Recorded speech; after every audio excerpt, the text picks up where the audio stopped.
বিসমিল্লাহির রহমানির রহিম।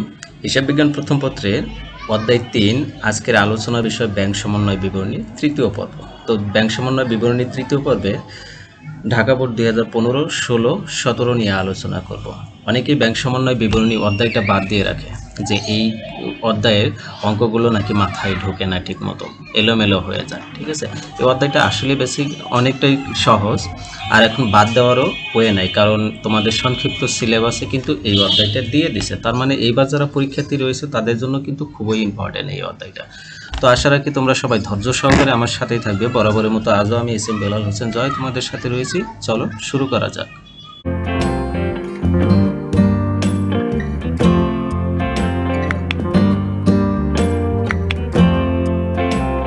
সর্বপ্রথম আমরা ঢাকা বোর্ড 2017-তে যে প্রশ্নটা এসেছিল সেই প্রশ্ন পড়ব এবং জানব। দেখো কি বলেছে, আলম ব্রাদার্সের ব্যাংক সংক্রান্ত তথ্যাবলী নিম্নরূপ। 1 নম্বর বলেছে নগদান বই মোতাবেক ব্যাংক জমার উদ্বৃত্ত 20,000 টাকা। তার মানে কি নগদান বই মোতাবেক ব্যাংক জমার উদ্বৃত্ত মানে ব্যাংকে জমা 20,000 টাকা রয়েছে, মানে ব্যাংকের ব্যালেন্স 20,000 টাকা নিয়ে শুরু করা হয়েছে। তো তারপরে যে এন্ট্রিগুলো রয়েছে, এখানে যে একটা গরমিল রয়েছে, ব্যাংক সমন্বয় বিবরণীটাই হলো ব্যাংক হিসাব এবং তোমার যে নগদান বইয়ের ব্যাংক হিসাব এবং ব্যাংকের যে ব্যাংক কর্মকর্তারা যে হিসাবগুলো রাখে সেই হিসাব আর তোমার হিসাবের সাথে যে গরমিলটা দেখা দেয়, এই গরমিল দূর করার জন্য মানে এর সমতা আনার জন্য যে হিসাবটা করা হয় সেটাই হলো ব্যাংক সমন্বয় বিবরণী। বুঝতে পারছো? তার মানে এদের দুইজনের মধ্যে গরমিল থাকতে পারে, এই গরমিল বিভিন্ন ধরনের কারণে থাকতে পারে। তো দেখো কি বলেছে, 2 নম্বর এন্ট্রিটা বলেছে জমাকৃত চেক কিন্তু ব্যাংক বিবরণীতে ক্রেডিট করা হয়নি। তার মানে কি, তুমি যে চেকটা ব্যাংকে জমা দাও, সেই তুমি যদি ব্যাংকে টাকা জমা দাও তাহলে তুমি তোমার নগদান বইতে ব্যাংক হিসাব ডেবিট করো, কিন্তু ব্যাংকে যে জমা দাও ওরা কি ডেবিট করে? না, ওরা ক্রেডিট করে। কারণ তুমি ওদের কাছে টাকা জমা দিলা, ওরা তোমার কাছে থেকে টাকা নিয়ে দায়বদ্ধ হলো। ঠিক আছে, ওদের কাছে এই টাকাটা দায়, তাইলে দায় হলে ওরা তো ক্রেডিট করবে। ঠিক আছে, অর্থাৎ তুমি যা ডেবিট করো ব্যাংক কিন্তু তা ক্রেডিট করে। বুঝতে পারছো? তো এইটাই হবে। তার মানে কি, ওরা ক্রেডিট করে নাই, তুমি অলরেডি ব্যাংকে ডেবিট করছো, ওরা ক্রেডিট করে নাই। তাহলে ওরা যেহেতু ক্রেডিট করে নাই, তোমারও ব্যাংকে ডেবিট করার দরকার নাই, তুমিও এটা ব্যাংক থেকে বিয়োগ করে দাও। ঠিক আছে, এরপর 3 নম্বর বলছে ইস্যুকৃত চেক যা ব্যাংকে উপস্থাপন করা হয়নি। তুমি অলরেডি চেক ইস্যু করে দিয়েছো, ব্যাংক হিসাব ক্রেডিট লিখছো, কিন্তু ব্যাংকে সেই চেকটা উপস্থাপন করা হয়নি। দ্যাটস মিন ব্যাংক থেকে টাকাটা চলে যায়নি, তার মানে ব্যাংকে টাকাটা রয়েছে। তার মানে কি, তোমাদের নগদান হিসাবেও এই টাকাটা অ্যাড করে দিতে হবে, আবার ব্যাংক হিসাব ডেবিট লিখতে হবে। ব্যাংক সুদ মঞ্জুর করছে 50 টাকা, তাইলে তোমার ব্যাংক হিসাবে ডেবিট দেখাইতে হবে। ব্যাংক কর্তৃক ধার্যকৃত চার্জ 40 টাকা, তাহলে ব্যাংক হিসাবে ক্রেডিট দেখাইতে হবে। ব্যাংকে জমাকৃত চেক অমর্যাদাকৃত হয়ে ফেরত এসেছে।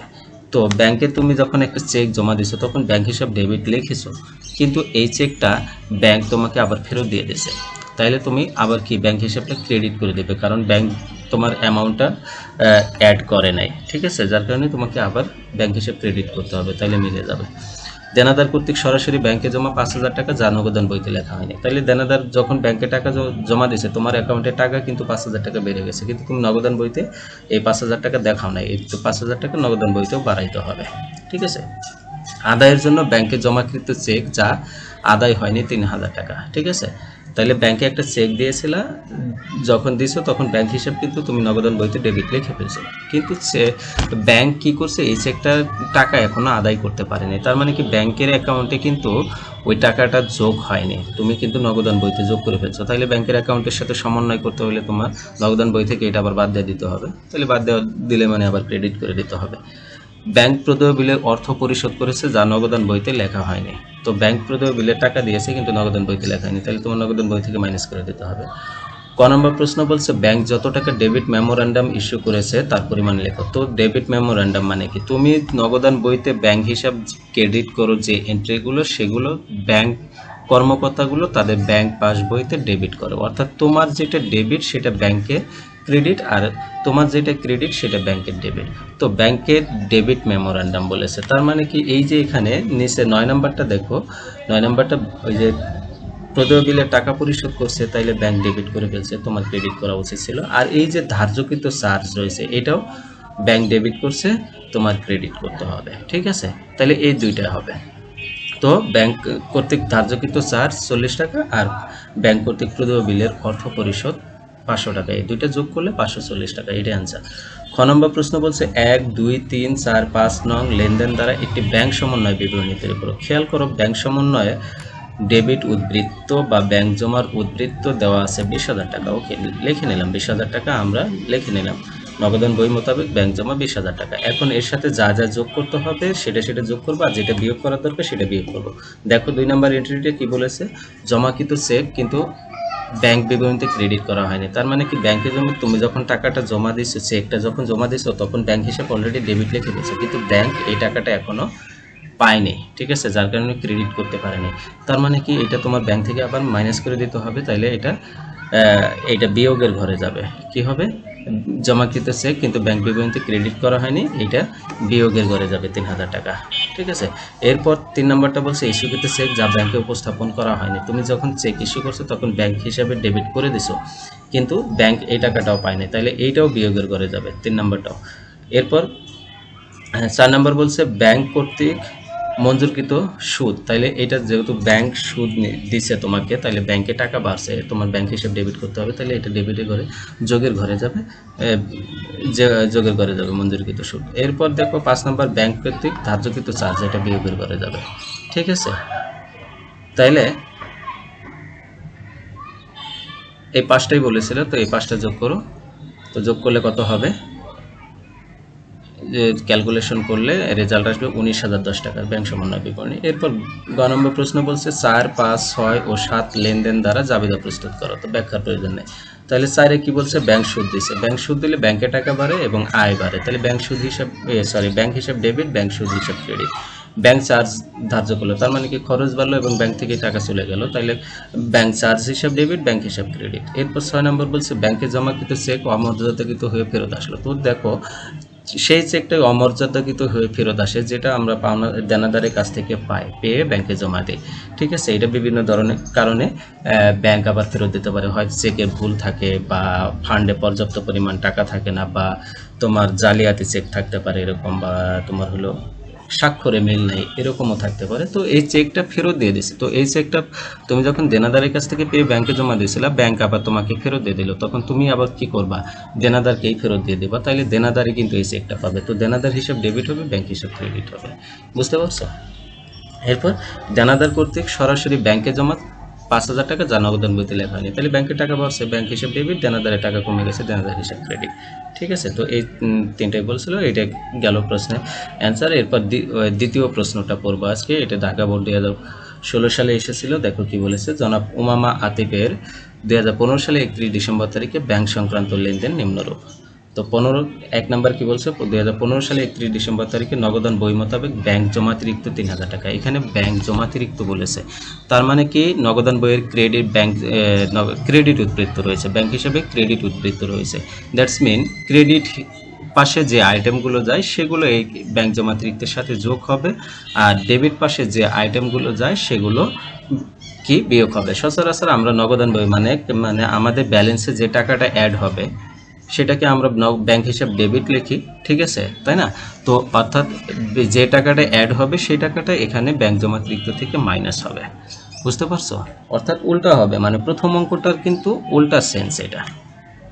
তো দেখো কি বলেছে, পাওনাদার বরাবর 10,000 টাকা, 15,000 টাকা, 5,000 টাকা 3খানা চেক ইস্যু করা হয়, কিন্তু 5,000 টাকা চেকখানি 31 ডিসেম্বর 2015 তারিখের মধ্যে ব্যাংক কর্তৃক পরিশোধিত হয়। তার মানে কি, 3টা চেক ইস্যু করলা, কিন্তু একটা চেক পরিশোধ করা হলো, আর বাকি 2টা চেক পরিশোধ করা হয়নি, 10,000, 5,000 টাকা পরিশোধ করা হয়নি। তাইলে এই 10,000 আর 15,000 টাকা যে পরিশোধ করা হয়নি, তুমি যখন চেক ইস্যু করছো তখন ব্যাংক হিসাব ক্রেডিট দিয়ে দিছো, কিন্তু এই টাকাটা ব্যাংক থেকে চলে যায় না, এখনো ব্যাংকে অ্যাকাউন্টেই আছে, তাইলে কিন্তু তোমার আবার নগদান হিসাবে নগদান বইতে ব্যাংক হিসাবে বাড়াই দিতে হবে, তার মানে ব্যাংক হিসাব ডেবিট করতে হবে। তো যেহেতু ব্যাংক হিসাব ডেবিট করতে হবে, তাইলে ব্যাংক জমাতিরিক্ত থেকে মাইনাস করতে হবে, তার মানে বিয়োগের ঘরে যাবে এই 15,000 আর 10,000, 25,000 টাকা। এরপর বলছে আদায়ের জন্য 15,000 টাকা চেক এবং 14,000 টাকার প্রাপ্য বিল 29 ডিসেম্বর 2015 তারিখে ব্যাংকে জমা দেওয়া হয়। চেকখানি 3 জানুয়ারি 3 জানুয়ারি মানে কি 31 ডিসেম্বরের মধ্যে কোনো আদায় মাদায় হয়নি, কোনো কিছু হয়নি। তার মানে কি এই হিসাবটা আমাদেরকে দেখো আদায় করার জন্য যখন ব্যাংকে জমা দেয় তখন তুমি অলরেডি ব্যাংক হিসাবে নগদান বইতে ব্যাংক হিসাব ডেবিট করে ফেলছো, কিন্তু ব্যাংক এই টাকাটা এখনো আদায় করতে পারেনি। তার মানে কি তোমার টাকাটা কমাই দিতে হবে, তাহলে ব্যাংক হিসাবে এবার ক্রেডিট করতে হবে। তো ব্যাংক হিসাব যেহেতু ক্রেডিট করতে হবে তাহলে ব্যাংক জমাতিরিক্তের সাথে যোগ করতে হবে। তো 15,000 আর 14,000 29,000 যোগ করবা। এরপর দেনাদার থেকে প্রাপ্ত 30,000 টাকা চেক আদায়ের জন্য ব্যাংকে জমা দেওয়া হয়, কিন্তু নগদান বইতে লিপিবদ্ধ করা হয় না। তাহলে ব্যাংকে যখন জমা দিছো তখন তো তোমার নগদান বইতে ডেবিট করা দরকার ছিল, তাই না? তাহলে ডেবিট করো নাই, তাহলে ডেবিট করে নেওয়া এখন। তাহলে এবার কিন্তু ব্যাংক হিসাব ডেবিট, যেহেতু ব্যাংক হিসাব ডেবিট তাহলে ব্যাংক জমাতিরিক্ত থেকে কি করতে হবে? বিয়োগ করতে হবে। তাহলে বিয়োগের ঘরে যাবে এই 30,000 টাকা। 4,000 টাকার একখানি প্রাপ্য বিল 3,800 টাকায় বাট্টা করা হয়, কিন্তু নগদান বইতে সম্পূর্ণ টাকা লেখা হয়। তাহলে প্রাপ্য বিল তোমার ব্যাংকে টাকা বাড়ছে 3800 টাকা, কিন্তু তুমি টাকা লিখছো 4,000, 200 টাকা বেশি লিখছো না, তাহলে এই 200 টাকা কমাই দিতে হবে, ব্যাংক হিসাব ক্রেডিট দেখাই দিতে হবে। তো যেহেতু ব্যাংক হিসাব ক্রেডিট দেখাইতে হবে তাহলে ব্যাংক জমাতিরিক্তের সাথে যোগ হবে। ব্যাংক কর্তৃক দেনাদার হতে সরাসরি আদায় 24,000 টাকা নগদান বইতে লিপিবদ্ধ হয়েছে। তাহলে ব্যাংক হিসাব এখন নগদান বইতে ব্যাংক হিসাব ডেবিট করতে হবে আর দেনাদার ক্রেডিট করতে হবে, তাই না? তাহলে ব্যাংক হিসাব যেহেতু ডেবিট তাহলে ব্যাংক জমাতিরিক্তের সাথে কি করতে হবে? বিয়োগ করতে হবে। এরপর 22 ডিসেম্বর 2015 তারিখে আদায়ের জন্য ব্যাংকে জমাকৃত চেক 3,000 টাকা 25 ডিসেম্বর 2015 তারিখে প্রত্যাখ্যাত হয়, কিন্তু নগদান বইতে লিপিবদ্ধ করা হয় না। তাইলে 3,000 টাকা প্রত্যাখ্যাত হয়ে গেল। চেক প্রত্যাখ্যাত হলে দেনাদার ডেবিট হয়, ব্যাংক হিসাব ক্রেডিট হয়। তাহলে ব্যাংক হিসাব যেহেতু ক্রেডিট তাইলে ব্যাংক জমাতিরিক্তের সাথে যোগ হবে। এরপর ব্যাংক জমাতিরিক্তের সুদ, এটা ব্যাংক হিসাব ক্রেডিট হবে, চার্জও ক্রেডিট হবে, তাহলে জমাতিরিক্তের সাথে যোগ হবে। ক নম্বর প্রশ্ন বলছে উপরে 6 এবং 7 লেনদেনগুলো জাবেদা দাখিলে দেখাও। তো 6 কি বলেছে? ব্যাংক কর্তৃক দেনাদার হতে সরাসরি আদায় এত টাকা যা লিপিবদ্ধ নগদান বইতে লিপিবদ্ধ নেই। তাইলে নগদ টাকা ব্যাংকে টাকা বাড়ছে, তাহলে ব্যাংক হিসাব ডেবিট, দেনাদার টাকা কমে গেছে, তাহলে দেনাদার হিসাব ক্রেডিট। ওকে, এরপর চেক আবার প্রত্যাখ্যাত হয়েছে, তাহলে এইবার দেনাদার পাইছে এবং ব্যাংকে টাকা কমে গেছে, তাহলে দেনাদার হিসাব ডেবিট, ব্যাংক হিসাব ক্রেডিট, এই দুইটা জাবেদা হয়ে গেল। তো ব্যাংক হিসাব ডেবিট, দেনাদার হিসাব ক্রেডিট, এটা আবার দেনাদার হিসাব ডেবিট, ব্যাংক হিসাব ক্রেডিট। ওকে, হয়ে গেছে। খ নম্বর প্রশ্ন বলছে একক জের পদ্ধতিতে ব্যাংক সমন্বয় বিবরণী প্রস্তুত করো। তো ব্যাংক সমন্বয় বিবরণী যে প্রস্তুত করবে, এই যে ব্যাংক জমাতিরিক্ত যে 30,000 টাকা ধরছো এটা, হ্যাঁ, তো এখানে দেখো এই 30,000 টাকার সাথে তাহলে 1 নাম্বারটা এই যে এটা কি ব্যাংক হিসাব আবার কি করা উচিত ছিল? ডেবিট করা উচিত ছিল। তাহলে কি জমাতিরিক্তের সাথে মাইনাস হবে, তাহলে মাইনাসে ঘরে চলে যাবে। এই যে ইস্যুকৃত চেক পরিশোধিত হয়নি 10,000 আর 15,000 25,000 টাকা। এরপর 3 নাম্বারটা বলেছে আদায়ের জন্য 15,000 টাকা, এটা তাহলে এটা ডেবিট করেছিল কিন্তু আদায় করা হয়নি, এটা আবার ক্রেডিট করতে হবে, তাহলে জমাতিরিক্তের সাথে যোগ করতে হবে। এই যে আদায়ের জন্য জমাকৃত চেক ও প্রাপ্য বিল আদায় হয়নি 15,000 29,000 টাকা। এরপরে বলেছে 4,000 টাকার এখানে প্রাপ্য বিল 3800 টাকা, তাহলে 200 টাকা বেশি লেখা হয়েছে, 200 টাকা কমাই দিতে হবে ক্রেডিট পাশে, তাহলে কি জমাতিরিক্তের সাথে যোগ হবে, তাহলে বাট্টাকৃত বিলের পূর্ণ মূল্য লেখা হয়েছে 200 টাকায় যোগ হয়ে গেল। এরপর বলা আছে কি ব্যাংক কর্তৃক দেনাদার হতে সরাসরি আদায়, ব্যাংক হিসেবে এটা ডেবিট করা উচিত ছিল, তাহলে জমাতিরিক্ত থেকে মাইনাস করতে হবে, তো মাইনাসে করে দেব। এই যে আদায়ের জন্য জমাকৃত চেক নগদান বইতে অন্তর্ভুক্ত হবে 30,000 টাকা, ঠিক আছে? 30,000 না, এটা 24,000, ঠিক আছে? এই 24,000 টাকা গেল। এরপর বলা আছে যে কি বলা আছে যে 3,000 টাকা চেক প্রত্যাখ্যাত হলে তাহলে ব্যাংক হিসাব ক্রেডিট হবে, যেহেতু ক্রেডিট তাহলে এটা জমাতিরিক্তের সাথে যোগ হবে, তাহলে আদায়ের জন্য চেক প্রত্যাখ্যাত হয়েছে 3,000 টাকা। এরপর জমাতিরিক্তের সুদ লেখা হয়েছে, ব্যাংক জমাতিরিক্তের সুদ লেখা হয়েছে 500 আর 200 তোমার 700, তাহলে ক্রেডিট হবে ব্যাংক হিসাব, এটা জমাতিরিক্তের সাথে যোগ করা হবে। তাহলে এই কয়েকটা যোগ করলে কত হবে? 32,900। তো 30,000 আর 32,900 যোগ করলে 62,900। এখান থেকে বিয়োগের ঘরে 3টা আইটেম রয়েছে, 3টার আইটেম কি কি? 25,000 30,000 আর 24,000 টাকা, এই 3টা আইটেম, এই 3টা আইটেম যোগ করলে কত হবে? 79,000 টাকা। তো 62,900 থেকে 79,000 টাকা মাইনাস করলে 16,100 থাকে। তো 16,100 কিন্তু মাইনাস ফিগারে হওয়ার কথা, তাই না? কারণ এটা তো মাইনাসটাই বড়, তো মাইনাসটা যেহেতু ব্যাংক জমাতিরিক্ত মাইনাস ফিগারে ছিল, তাহলে মাইনাস থেকে আবার প্লাসগুলো মাইনাস করেছে, এবার কিন্তু প্লাসই হয়ে গেছে, তাই না? তার মানে কি এই 16,100 টাকা ব্যাংকে জমা। এরপর গ নম্বর প্রশ্ন বলছে উভয় জের সংশোধন পদ্ধতি, মানে ব্যাংকের হিসাব এবং নগদান বই মোতাবেক। তাহলে নগদান বই মোতাবেক ব্যাংক জমাতিরিক্ত 30,000 আর ব্যাংক বিবরণী মোতাবেক ব্যাংক জমা কত? এই যে 16,100 টাকা পেয়ে গেলাম, ঠিক আছে? তো এইবার যোগ করতে হবে বাট্টাকৃত বিলের পণ্য অর্থ 200 টাকা আর আদায়ের জন্য জমাকৃত চেক 3000 টাকা, ব্যাংক জমাতিরিক্ত সুদ ও চার্জ এই 700 টাকায় তিনটা যোগ করলে 33,900 টাকা। বিয়োগ করতে হবে আদায়ের জন্য চেক জমাদান করা হয়েছে 30,000 টাকা, ব্যাংক কর্তৃক দেনাদার হতে সরাসরি আদায় 24,000, দুইটা যোগ করলে কত হবে? তো 33,900 থেকে 54,000 মাইনাস করলে 20,100 টাকা হয় সংশোধিত নিজের। এরপর 16,100 সাথে যোগ করতে হবে আদায়ের জন্য জমাকৃত চেক ও প্রাপ্য বিল, আদায় হয়নি 29,000 টাকা, তাহলে যোগ করলে 45,100 টাকা হয়। বিয়োগ করতে হবে ইস্যুকৃত চেক ব্যাংকে উপস্থাপিত হয়নি 15,000 টাকা, তো এটা মাইনাস করলে 20,100 টাকা, দুই পাশে 20,100 টাকা হয়ে গেছে, তাহলে মিলে গেছে। এরপরে আজকে ক্লাসের সর্বশেষ প্রশ্ন এটা, ঠিক আছে। জনাব তাহসানের নগদান বইয়ে 23,000 টাকা ব্যাংক জমাতিরিক্ত প্রদর্শন করলে ব্যাংক বিবরণীর সাথে ইহা মিল নেই, তাহলে ব্যাংক বিবরণী পর্যালোচনা নিম্নলিখিত। এটা ঢাকা বোর্ড 2015 সালে এসেছিল। দেখো 1 নম্বর বলেছে 47,600 টাকার একটি চেক আদায়ের জন্য ব্যাংকে জমা দিলে উহা এখন আদায় হয়নি, তাহলে তুমি যখন ব্যাংকে জমা দিয়েছো তখন ব্যাংক হিসাব ডেবিট করছো, কিন্তু ব্যাংক এখন আদায় করতে পারেনি, তাহলে ব্যাংক হিসাব ক্রেডিট করতে হবে। তাহলে ব্যাংক হিসাব যেহেতু ক্রেডিট করবা, তাহলে যেহেতু জমাতিরিক্ত উত্তোলন রয়েছে আগেরটার মধ্যে, তাহলে এটার সাথে যোগ করতে হবে। ব্যাংক 5,200 টাকা চার্জ ধার্য করলে নগদান বইতে লেখা হয়নি, এটাও ব্যাংক হিসাব ক্রেডিট করতে হবে, তাহলে এটার সাথে যোগের মধ্যে যাবে। ব্যাংক কর্তৃক জমাতিরিক্তের উপর এত টাকা সুদ, তাহলে এটাও ব্যাংক হিসাব ক্রেডিট করতে হবে, তাহলে এটাও যোগ করতে হবে। 27,500 টাকার একটি চেক ইস্যু করা হলে উহা ব্যাংকে উপস্থাপন করা হয়নি, তাহলে যখন চেক ইস্যু করছো তখন ব্যাংক হিসাব ক্রেডিট করছো, কিন্তু চেকটা ব্যাংকে উপস্থাপন করা হয়নি, তাহলে ব্যাংক হিসাব আবার ডেবিট করতে হবে। তাহলে ডেবিট করলে এটা যেহেতু ডেবিট, তাহলে জমাতিরিক্ত থেকে মাইনাস হবে। ব্যাংক কর্তৃক এত টাকা সুদ আদায় হয়েছে যা নগদান বইতে, তাহলে এটা ব্যাংক হিসাব ডেবিট হবে, যেহেতু ডেবিট জমাতিরিক্তের সাথে থেকে মাইনাস করতে হবে। ব্যাংক কর্তৃক ধার্যকৃত সুদের পরিমাণ কত? তো এই যে ধার্যকৃত জমাতিরিক্তের উপর যে সুদ ধার্য করছে 450 টাকা, এটাই তো ব্যাংক কর্তৃক ধার্যকৃত জমাতিরিক্তের সুদ 450 টাকা। ওকে, প্রচলিত নিয়মে ব্যাংক সমন্বয় বিবরণী করো। তো প্রথমে কি করতে হবে? নগদান বই মোতাবেক ব্যাংক জমাতিরিক্ত ক্রেডিট উদ্বৃত্ত বা ব্যাংকের ক্রেডিট উদ্বৃত্ত বা ব্যাংক জমাতিরিক্ত 23,500 টাকা লিখবা। এরপর যোগ করতে হবে